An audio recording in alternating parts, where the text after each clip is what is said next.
le monde, c'est Vince. Alors aujourd'hui, nouvelle vidéo spéciale Cinéma Club consacrée à un cinéma qui comprend le cadre du cinéma chinois.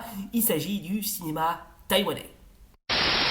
Il faut bien comprendre que le cinéma taïwanais, tout comme ses voisins hongkongais et chinois, enfin surtout chinois, le cinéma taïwanais de l'archipel de Taïwan, j'en profite également pour faire une dédicace à tous mes fans qui habitent, enfin aux habitants de l'archipel de Taïwan. Il faut savoir que le cinéma taïwanais a une culture cinématographique très enracinée et qui ne date pas d'hier, hein. Et justement, on va en parler.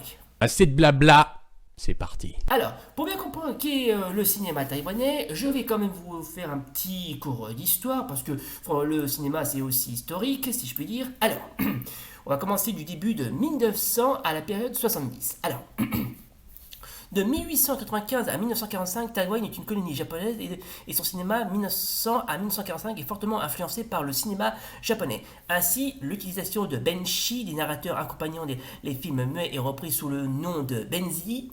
Le premier film tourné à Taïwan serait en Introduction to the Actual Condition of Taiwan. Traduction en français, une introduction à la situation actuelle de Taïwan, réalisée par Toyojiro Takamatsu en 1907.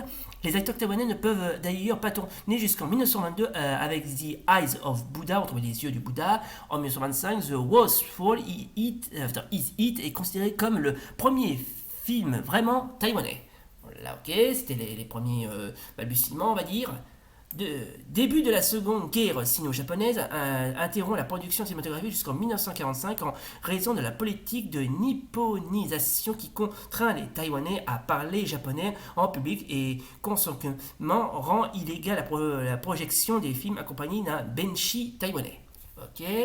Le cinéma taïwanais renaît à partir de 1949 à la fin de la guerre civile entre les partisans du Parti communiste chinois et les nationalistes du Kuomintang, où de nombreux réalisateurs favorables à Chiang Kai-shek, on peut sous-entendre que c'est lui qui est le fondateur de l'archipel de Taïwan. Oui, parce qu'il faut bien comprendre que la situation est toujours tendue entre la Chine et Taïwan. Mais bon, ça on va pas trop en parler parce que j'ai pas envie que ça passe trop polémique, donc je m'excuse par avance. Alors, rejoignent Taïwan. Durant cette période, les premiers films produits sont des films officiels en mandarin choisis par le gouvernement qui voulait unifier le pays en déclarant le mandarin comme langue officielle. Les films en autres dialectes, notamment le taïwanais, disparaissent peu à peu faute de subventions de l'État.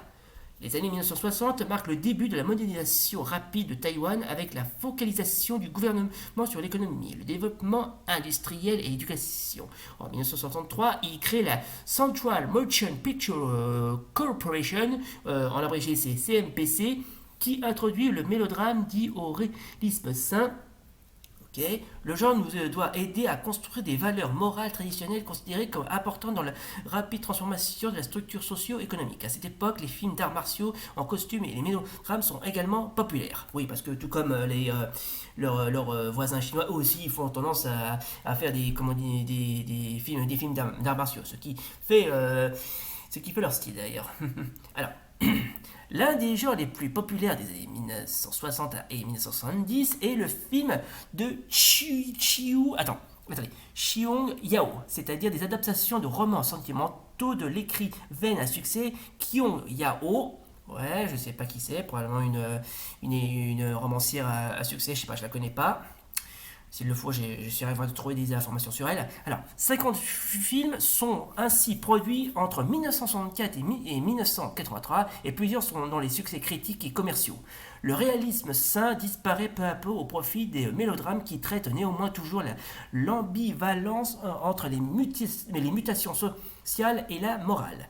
Avec le relâchement de la censure à la fin des années 1970, le genre du réalisme social se développe autour des films consacrant à la violence masculine et à une approche misogyne de la sexualité. Ok, bon. Ouais, bon, mine de rien, même si c'est un peu éloigné du cinéma traditionnel chinois, ça reste fascinant.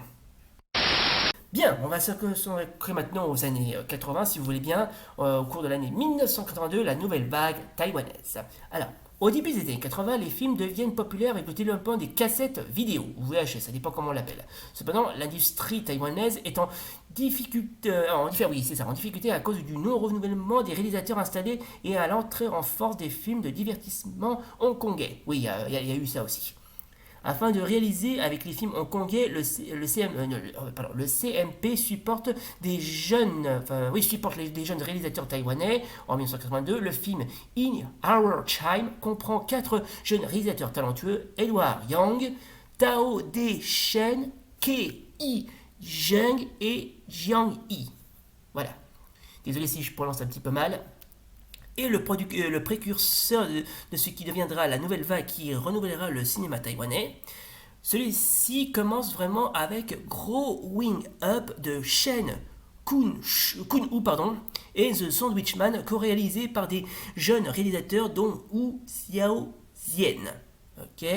Désolé si je prononce très mal. Désolé. Contrastant avec les mélodrames ou les films d'action des décennies précédentes, les films de la nouvelle vague sont connus pour leur style réaliste et leur portrait de la vie taïwanaise. Ces films cherchant à donner une vision authentique de la vie urbaine et rurale sont souvent rapprochés du cinéma néo-réalien italien. Okay. Cet accent sur le réalisme est accentué par des innovations narratives. Ainsi, la convention narrative classique basée sur le climax est abandonnée au profit d'histoires progressant au rythme de la vie réelle. Très bien.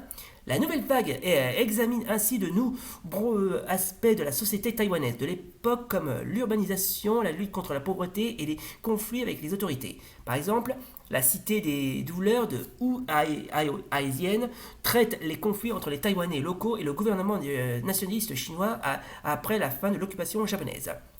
Bon, bien sûr, il y en a eu d'autres. Il y a eu Taipei Story, plutôt pas mal. Et Confusion chez Confucius de Edward Yang explore la confusion entre les valeurs traditionnelles et le matérialisme moderne dans la jeunesse urbaine.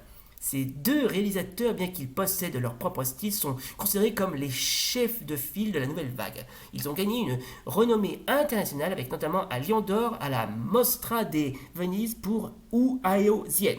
De plus, la nouvelle vague met en avant l'identité taïwanaise et le gouvernement avait occulté.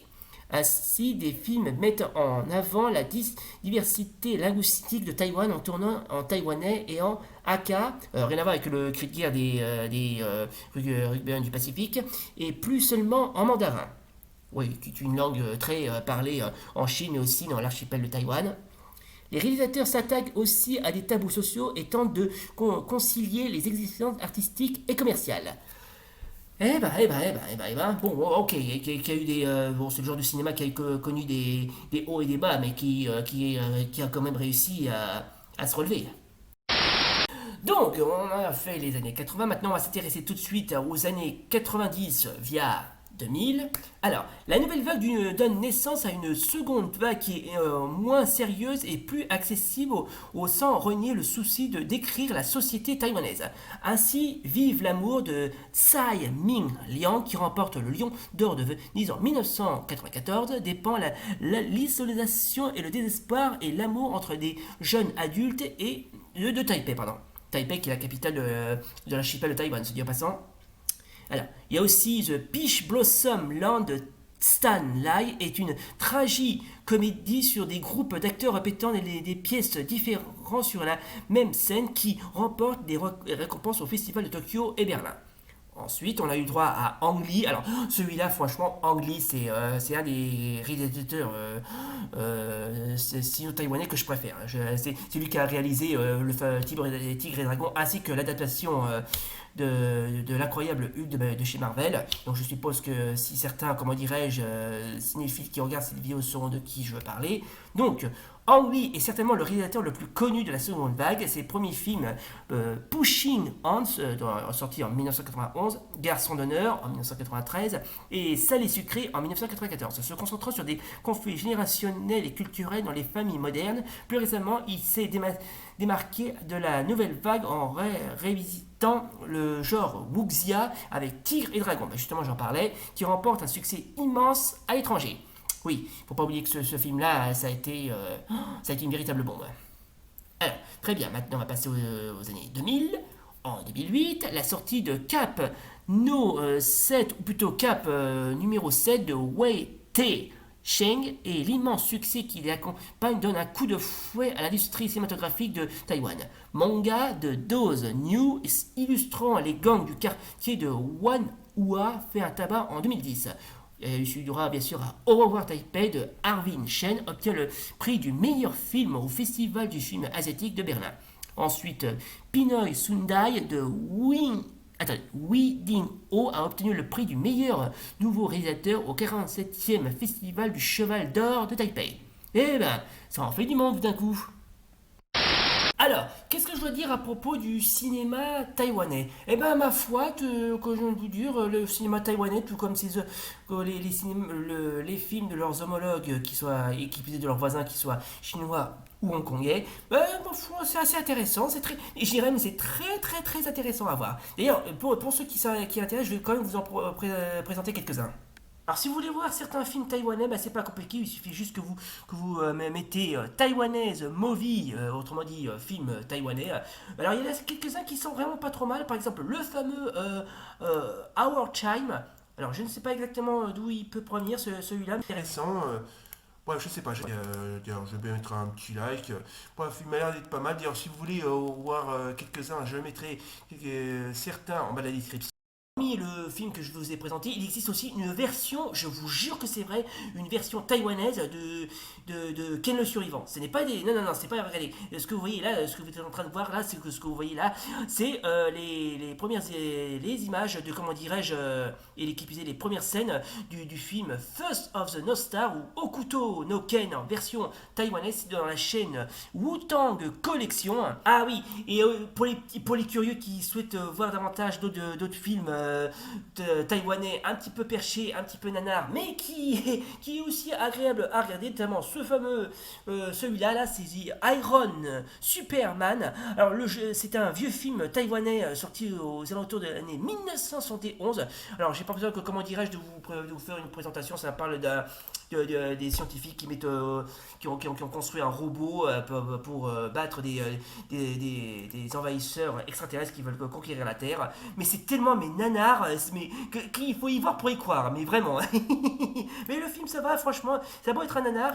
À regarder, et assez amusant à regarder. Et si vous voulez le voir en même temps que ceux que j'ai cités, pas de problème, je le mettrai en bas de la description. Et voilà les gens, c'est donc la fin donc de notre vidéo spéciale consacrée au cinéma taïwanais, qui plus est consacrée au cinéma de l'archipel de Taïwan. J'en profite également encore pour faire une dédicace à tous mes fans qui habitent de l'archipel de Taïwan, dont la capitale est Taipei. Voilà. Si cette vidéo vous a plu, suivez comme d'hab, n'oubliez pas le pouce bleu et l'abonnement. Et d'ici là, salut! Oh, et puis tant que j'y pense, j'aimerais dédier ce cadeau exclusif